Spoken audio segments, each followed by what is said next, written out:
Hello everybody, Andy here again, down on the beach again. Lovely day, we've had some pretty awful weather which I might talk about in a different video, but today I just wanted to talk about a comment that someone left, a good old friend of mine left on my Facebook page, which as I said before I don't often visit but get the emails, and the comment went along the lines of, do you get paid to be online all day and do you ever work?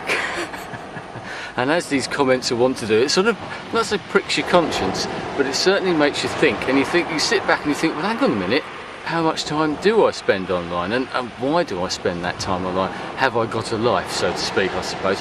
Now, I've mentioned before that, and as I said to my friends, for me, it's a hobby, really. It's something that I like to do. As I said, I don't use Facebook that much, but all the other sites, obviously YouTube and all the other ones that I've spoken about so many times, I like the communication, the interaction, the people that I've met, etc, etc.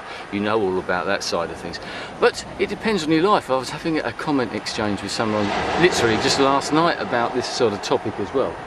And about the amount of time that you've got, the amount of time that you allow, I suppose, for doing this social networking or just making videos or anything, the amount of time it takes to make videos. As I said before in a recent video, you know, you can spend a lot of time, and is that wasted time? It isn't. Lots of people's videos, they're very good, they need that editing. That editing is what makes those certain people's videos what they are, and I don't want anyone to stop doing that type of thing.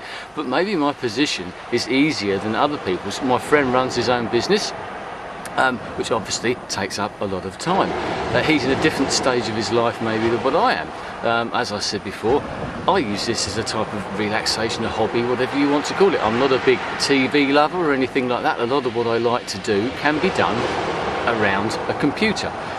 Listening to music, most of that's MP3s now, it's on the computer, etc. I can surf this and that and read things, I read blogs and visit websites and everything I want to know. Most of my interests can be catered for on the internet. Yes, I still read books and I still read magazines and I get away from it as well. So I do take some downtime, but then you've got your iPhone and you've got all that sort of stuff so you can keep in contact.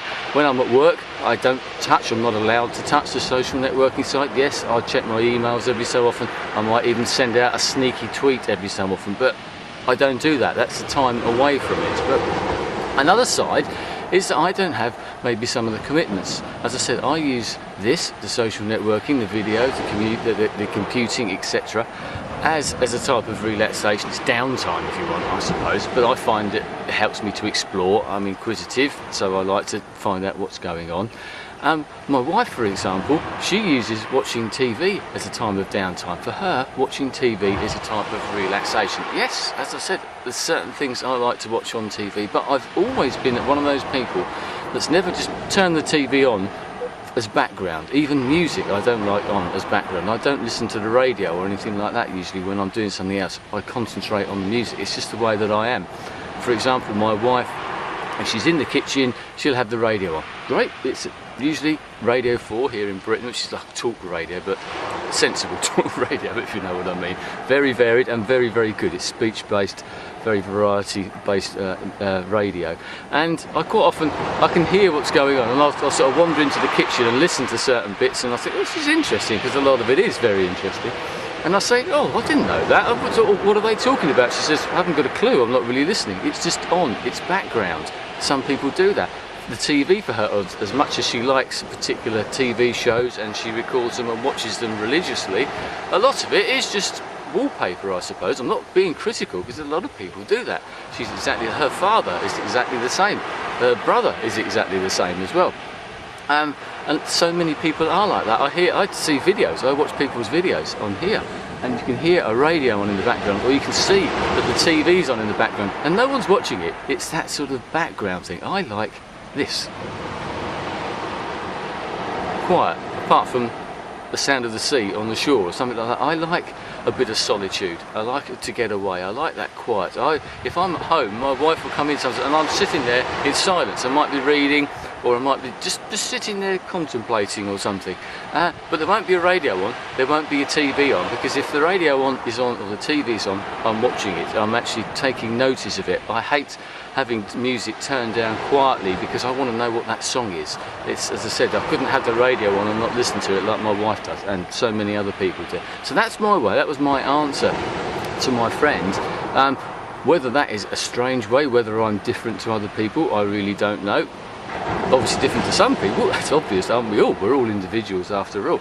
So that's the way I look at it. So I've sort of done a bit of analysing about this, I suppose. So I use this as a kind of a hobby. It's my sort of downtime, if you like. It's increasingly become a part of my life, but then hasn't TV become increasingly a part of people's lives as well?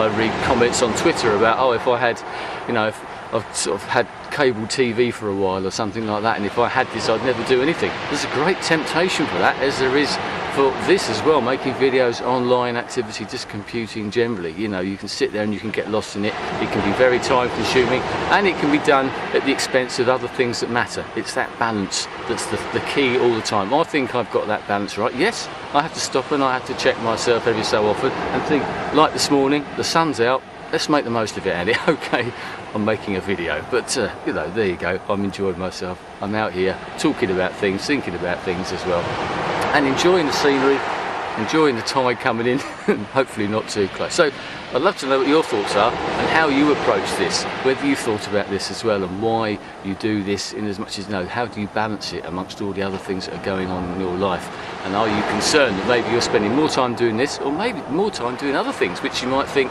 aren't so worthwhile. I actually think this is quite worthwhile, as I've said before, so that's my excuse. I suppose I can validate it in that respect as well. Anyway, thanks for your time. I'll speak to you again soon. Goodbye.